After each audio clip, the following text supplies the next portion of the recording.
It's like this. You got Megillah? You got Megillah with you? Yeah. We're going to the Psukim. Now, we asked, we did last week, we tried to finish the Psukim Hey, Perek Aleph, Hey to Pasuk Chet. We asked three main questions over here, right? In these Psukim it says, I'll just say the Psukim out quickly, yeah? What happened over here whilst finding the place.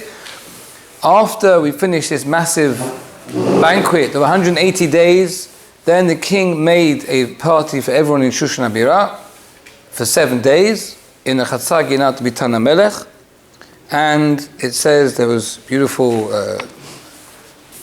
drapes and beautiful place. He made there beautiful beds, gold, silver, lots of drink. Everything was fantastic, and everyone was very happy.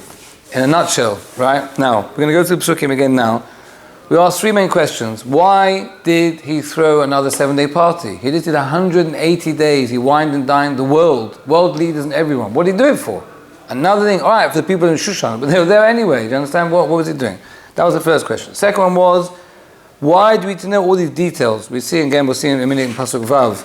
It goes into extreme detail, exactly, all the beds and the wine and the this and that. What? The tiling also. The tiling, yeah, we mentioned last week. The floor tiling, like what? And we said, this is based on the premise that the Vilna Gaon says, every pasuk is coming to teach us something to do with all the hidden miracles that took place. So what do we need to know this for? And the third thing was, if that's the case, at least taking these few psukim together, where's the hidden miracle? Where's the big thing over here, right? He threw a 7-day party, we're told all the details, everyone can drink whatever they wanted, and Achashverosh said everyone do what they want. Sounds pretty powerful, right? Doesn't sound like some big miracle. What's the miracles going on over here? Now we said again already that the Vilna Gaon calls it Atzat Hashem, right? Everything here like Esther, Hester Panim, Hashem's not mentioned, Hashem's name's not mentioned, all the miracles are hidden. And a lot of them were, we said part of the intrigue, quote unquote, is that people were doing things or saying things they would have done. And it was Hashem was turning the screws in their brain. And that's part of the hidden miracles going on over here. But in these few psukim, like what? What was going on? Was it at this second party where Vashti did her thing and got killed? We're about to, we haven't got there yet. It's going to be. Wait, one second. No, but you can say over here, he threw a party and called Vashti. There's lots of psukim over here that didn't need to be said. Do you understand? Just say he had a party or anything.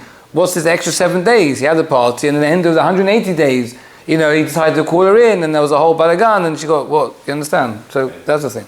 Now, so again, the pasuk Hey, we said the 7 days he did this party. We mentioned Yosef Lekach says Migadol ad Katan. Normally we find the psukim. We said Mikatan ad Gadol. It means pasuk in Sdom when they came banging Lot's door down. It says from the youngest, the smallest, till the eldest were banging the door down. And here it says Migadol ad Katan, right? And also 7 days. And we said Chatzar Ginat Bitan HaMelech. What is that? We said the Vilna Gaon explained this was what we're about to say. All this extravagance took place in the courtyard in front of the king's little, house within his beautiful, lavish gardens, right? So we're leading up to understand this wasn't even inside a building. What we're about to describe in Pasuk Vav was outside, just to understand what's going on. Now, we'll come back to Migadol ad Katan. I think we mentioned last week, but we'll put it in context in a minute. Chur kapas utchelet. These are types of, Rashi says based on the types of cloth, 5 types of fabric, very rich, posh fabric. Rashi explains that there were colored fabrics. Exactly what it means, chur, I don't know exactly. Kapas, one assumes, you can say kapas was greenish, tchelet, turquoise. Achuz b'chavli butz v'argaman, deep purple, these very nice threads, very extravagant threads. These fabrics were held up. Galile kesef amudei shesh. This is outside. Galile kesef, right? We're talking about huge marble pillars. I don't know if you actually saw that. I saw a sefer. I don't know if it was Amir Cohen or someone else that went to the archaeological digs and findings in Persia and found Achashverosh's palace in Shushan. Yeah, they came either it was that or was another palace from that era. and it's mind-blowing. You see it's the pillars, you literally, like, you know, the not the circumference, the radius, no? The radius is like just of the pillar, like as long as this table. Do you understand? That's the radius of the pillar, and they were sitting, these marble pillars, which are like 2-3 stories high, were sitting in these solid silver base. That's what it means, Amudei Shesh. Al Galile Kesef Amudei Shesh. Yeah? Mitot Zahav Kesef, which means pure silver and gold beds. Al Ritzpat Bahat V'Shesh V'Dav Socharet. Again, we said, the Vilna Gaon explains, and Rashi says, there were layers of precious stones on the floor in the courtyard of the king. You hear what's going on over here? Now, the Vilna Gaon says, now, why do we need to come back to a minute? Why again? I'm just explaining what's going on in the Psukim. Now, the next pasuk, which we were trying to get to, pasuk Zayin says, "V'hashkot b'chlei zahav v'kelim mikelim shonim v'yayin malchut rav k'yad hamelech." Every word over here has to be explained. V'hashkot, Rashi means, and in this party he wanted to give people to drink, b'chlei zahav, yeah, kelim mikelim shonim. Now, the Vilna Gaon explained, what does it mean, kelim? They were all different vessels. Listen to this. They were disposable, solid gold goblets. Once a person had a drink, the butler took that cup away and brought him another gold goblet. Do you understand what we're talking about over here? We're talking thousands. Just the Jewish people, Rebbe writes down, I think up in the Medrash, there were 18,500 Jewish people that went to this party. That was the Jewish people in Shushan. We're talking like a big party over here. Do you understand? We're talking like maybe 100, I don't know, tens of thousands of people, and each one is getting a gold, solid gold cup. Next, right? Now, what? Yeah, it says V'yein Malchut. Now the Rashi Rav, that means there was a lot of it. Rashi says Yein Malchut. Rashi explains it was royal wine. What was royal about it? It was in how it was given, meaning each one, this is famous, right? It was according to the age of the person. It was vintage wine, right? Vintage wine, meaning according to your age, 50 years old, so it can offer you something, 50-year-old thing. Now, the Vilna Gaon explains, when it says Kiyad HaMelech, as it were, the hand as given to the king, it means we're talking that each time you're given a drink, it was in a new gold goblet. It was vintage wine according to your age. There was much as you wanted, and Kiyad HaMelech, said the Vilna Gaon, was the choice was given to you as given to the king. Meaning, would you like Merlot, Syrah, Petit Syrah, Cabernet Sauvignon, a mix, sweet, dry, white, red, to each person, and vintage in gold couplets. Do you understand what's going on over here? It's like... But the gold couplets were not from the Beit HaMikdash? No, we spoke about that already. They weren't all from there. No, they had the kelim from the thing. That's also... We said before he wore the big day kuhuna, and also, you're right, they also made the Gemara, the Gemara says that. Now, there's the next pasuk. Yeah? V'hashtia kedat ein ones. The drink was given according to the law. There was no forcing. That Rashi brings down the Gemara in Megillah, that normally at royal banquets, yeah, people were forced to drink. You had to, you couldn't just sit there. It was etiquette, Everyone raised a toast to the king, yeah, and everyone has to raise their glasses and a toast. I know you have such a thing in America, this thing, that's a very English thing. Everyone rise and a toast to the queen or the king now, whoever, yeah? It's a very cultural thing, and everyone has to drink, and all of it. Do you understand? You can't just sip. It was ain't on this. Why? Ki ken yisad hamelech al kol rav beito. Rashi says on every one of his chamberlains and servants, the bakers, the chefs, the butlers, he gave a command to everyone to do according to everyone's wave and whim, whatever he wanted. He had banners up all around the whole thing, yeah, neon lights. Everyone do as you want, whatever you want, feel free, be good, yeah, everything was like unbelievable.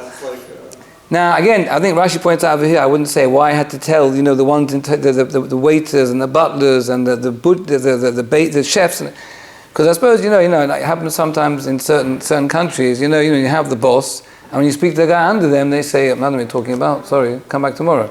And you're like, but I just spoke to the Manayil. So what? I don't care. You know what I mean? I decided to do it.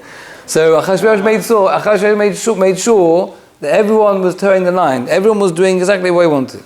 Now, What does it mean kedat? Now the Gemara Megillah says something very, not strange. The Gemara says, what does it mean kedat? Like the law, the religion. It says kedat shel Torah. The wine was the drink, which was the wine, was according to the law of the Torah. No. And he said, ma dat shel Torah. The Gemara says, just like the dat shel Torah, that the eating is more than the drinking. That's what the Gemara says. It's very, very, cryptic. What is that supposed to mean? It was like the law of the Torah, according to the law of the Torah, where food is always more than the drink. So the Vilna Gaon, listen to this, The Vilna Gaon says, the Mishnah in Perek Vav in Masechet Avot, when it says, Kachi darka shel Torah, a person wants to be zochet to Torah, very famous, Pat b'melach tocha, b'mayim b'mesura tishteh, v'aretz tishan, im ata aseh kach, ashrecha v'olam hazeh v'tov lach v'olam haba. Right? So the Vilna Gaon says, when it says mayim mesura tishteh, mesura is a shi'ur, it's an amount, it's a volume of liquid. Now, says the Vilna Gaon, a mesura is 1/33. It's good you came for this for the today's shir. We came with figures and facts. 1/33 of a lug. What's a lug? So even according to Chazon Ish, a lug is 600 cc. Right, 600 milliliters, like a double can of Coke. I mean, whatever. That's what it is. It's not so much. And it says the drink you should have is a 1/33, which works out 18 cc. I did it. I hope it works. I worked on the calculator. You can tell me if it's wrong. It's like nothing. It's a tiny, like less than shiurim. It's a teeny amount. Right? Not even a shot. What's a whiskey thing? It's not even. Shot glass. And says the Vilna Gaon, what's that supposed to mean? And he says, but the Mishnah says, Pat b'melech tochal. You can have dry bread as much as you want. You can have as much bread as you want. You mean, just do nothing fancy. Have the basics. Have bread and salt. You can have as much as you want. But the drink, this much. Says the Vilna Gaon, the pasuk telling you v'ayin kedat shel Torah. What we just described now, right, was kedat shel Torah, meaning whatever we described the drink, the food was much more.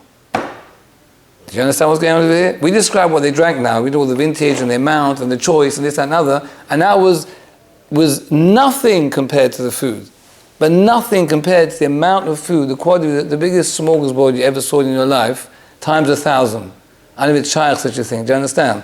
Like you just can't imagine the lust and the physicality of this thing. It was crazy, right?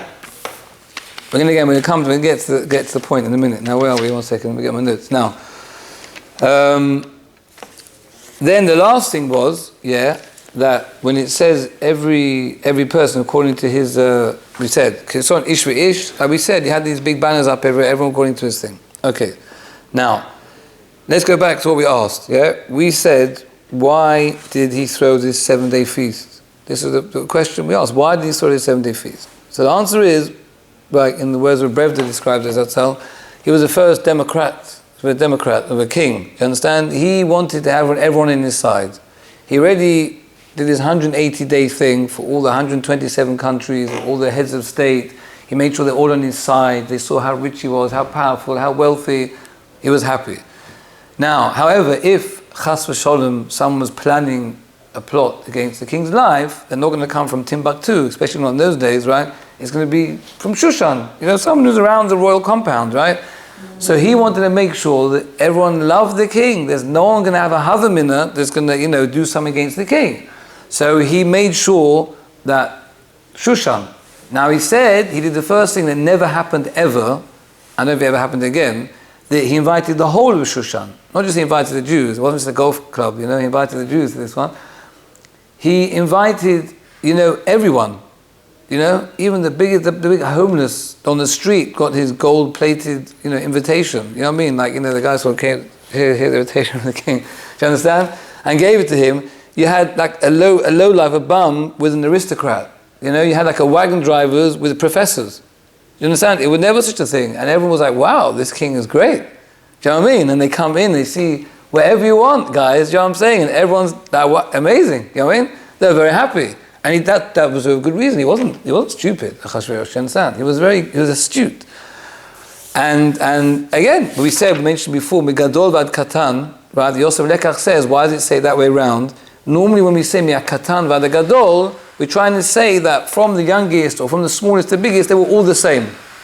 But here, we're not trying to say that. We're trying to say from the greatest, the most cultured, down to the lowest, each one was happy. You get it? They weren't all the same. Some other guy, he said, want wine? I don't care, just give me any wine, whatever, you know what I mean? It smells good, this, the other, you know, the aristocrat sits there looking, do you know what I mean? Each one according to his thing, what he wanted, you know, the food, do you know what I mean? The other guy says, give me a Big Mac, I'm happy. And the other guys give me like, you know, spare ribs and, you know, duck in you know, honey sauce, I don't know what. Everyone they wanted, you know what I mean? They could get what they want, you understand? For free. It was free, yeah, obviously as well. Now, now. It was the taxes at the end, no? What? Yeah, we mentioned that already, yeah, we said that already at the beginning. Now, why do we need to know? We said the question, this, you know, the whole thing about the lavish drapes and the, you know, the marble and the silver and all this business and the gold, for what? So on this Vilna Gaon, it's not, I haven't got shut yet how it's directly related to a particular ness in this thing.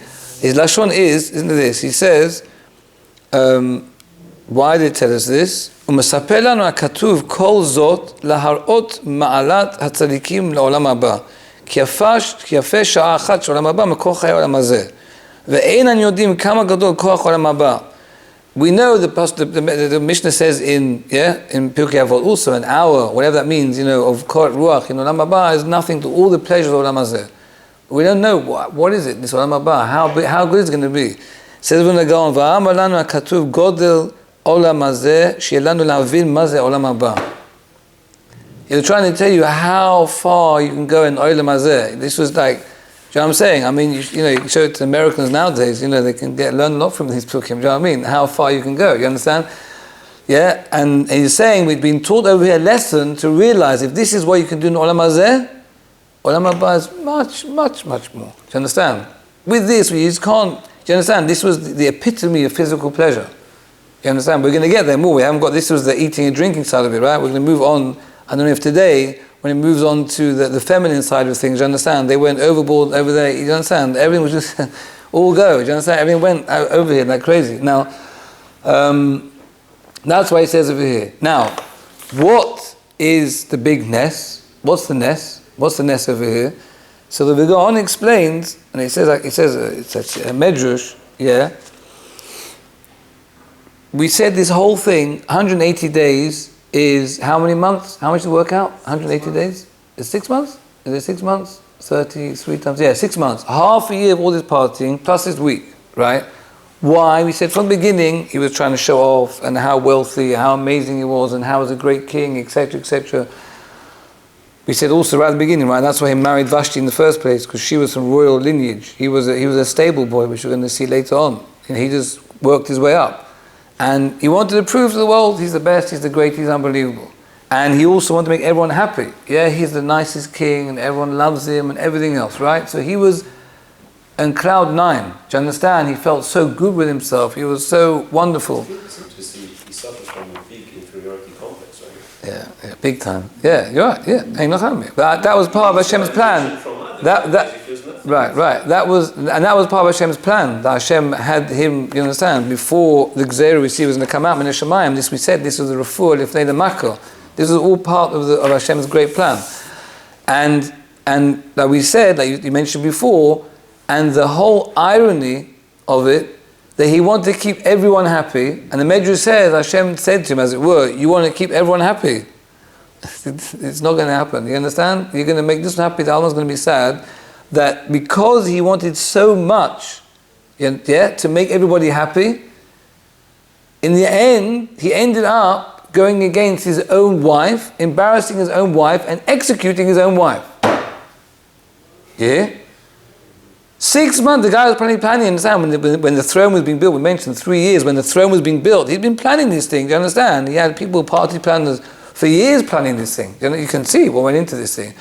You know what I mean? We're talking years, and the actual thing was months and months, and the amount of money and time and effort and drink and food and everything, and everything was perfect. And the whole thing flipped on his head. The whole reason of it, Vashti, we said, was his whole claim to fame anyway. She was royal lineage. She was the queen officially, and he wasn't officially queen. And he ends up, because he wants to keep everyone happy, embarrassing his own wife and executing her. And then afterwards he's like, what did I do this for? Do you understand? That was the Vilna Gaon. Read the Vilna Gaon says. He says that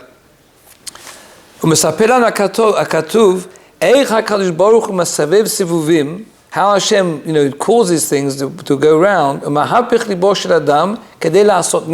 he messes around with the person's mind in order to bring about the miracle. Yeah, he wanted to even make the lowest bum happy, right? The lowest guy happy.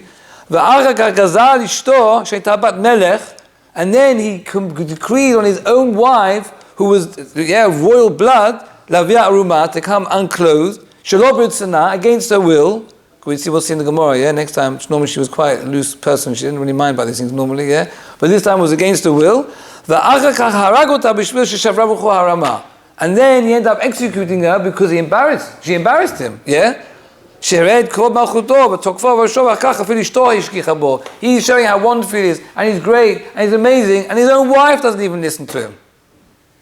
Hashem made the mockery of him, do you understand? And so everything he did, all this planning, flipped over, and he said, that's these psukim over here, this is a nest. Now there's no neon lights, there's no firecrackers going off, there's no, you know what I mean, and Hashem's name, no mention. Says the Vilna Gaon, these psukim over here, this whole thing up, is telling you an unbelievable nest, one of the hidden miracles of Purim. Everyone with me? Okay, the lights didn't go off yet, so because you told him to stay on, that's why. That's how I couldn't understand what happened. Now, I'm just going to read the psukim now, because they're going to start our bit soon. We'll read the psukim. These psukim go together from Tet till Yud Bet. We'll translate, and if we can get in a few questions, just to whet your appetite for next week, we'll do it. Tet. Gam Vashti Hamalka Asata Mishte Nashim Bet Hamalchut Asher HaMelech HaChashverosh. Also, Vashti the queen, she's called Vashti the queen, not Hamalka Vashti. You're going to see soon it sometimes changes. She was Vashti, now Hamalka. She made a party for the women in the royal compound which was Achashverosh, belonged to Achashverosh. So if the first question over here was, why did she throw the party? Achashverosh, we said now, had a lot of big reasons for it, right? We described now. Is it after his party? We're going to see. No, she started this now, like towards the end of this 7-day party, when she woke up all of a sudden. During the 180 days. No. She didn't, I don't know what she did. She didn't do a specific party. Vashti did not do a specific thing. It could be through a thing, for whatever. But Vashti just woke up all of a sudden. At the end of this 187 days, she decides to do a party for the women. What's going on?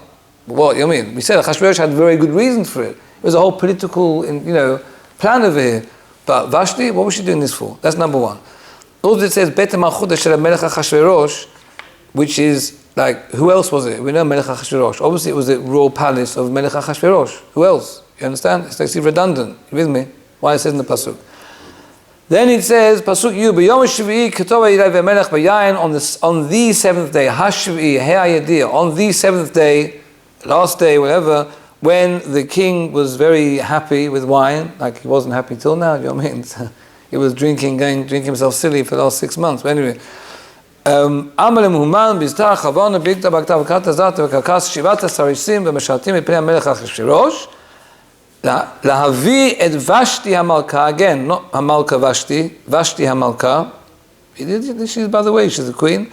Lifnei HaMelech Bekete Malchut, to bring her in front of the king with her crown. We'll see in the Gemara next week. That was the only thing she was supposed to be wearing, Now, the Vilna Gaon explains, he didn't say why. The Pasuk, the Vilna Gaon says, reveals what his thought processes were. Laharot ha'amim v'hasarim et yafya.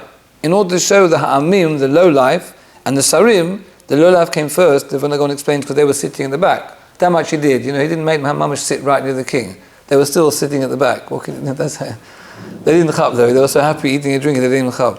Et Yofya, her beauty, Kutav Amarahi, and the Gemara Megillah says she was one of the most pretty women that ever lived in the face of the earth. She was. You know what I'm saying? Physically, she was a Rashanta, she was an awful woman, she was a terrible, wicked woman, but she was very, very beautiful. True.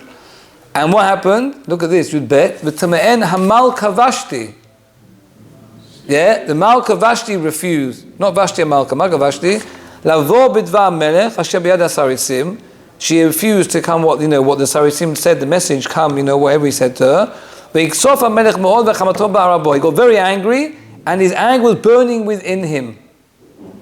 Right, he got angry twice. He blew it. Ve'iksof HaMelech me'od. He blew his top. Ve'chamato ba'arabo, and his anger was burning inside him. So we're going to see next week. If he already blew it, what do you mean it's burning? He lost it, right? We just say ve'iksof HaMelech me'od. The king got very, very angry. What does it mean? Ve'chamato ba'arabo. So the questions are. Another question on the pasuk is, what's his Yom HaShvi'i? What's special about the seventh day, right? And the king was drunk on this day. That's the last day of the party, right? What? No. On the seventh. On the seventh. What did you say? That was the last day of the seventh. Yeah. Right. I'm saying, but what was it? Yom HaShvi'i. Why not on the sixth day? Why not on the fifth day? What was special over here? Why did he order Vashti to show off? Like, what was his thing? What's triggered this whole thing off in the first place? Right. We're going to see in the Gemara. Why did she refuse?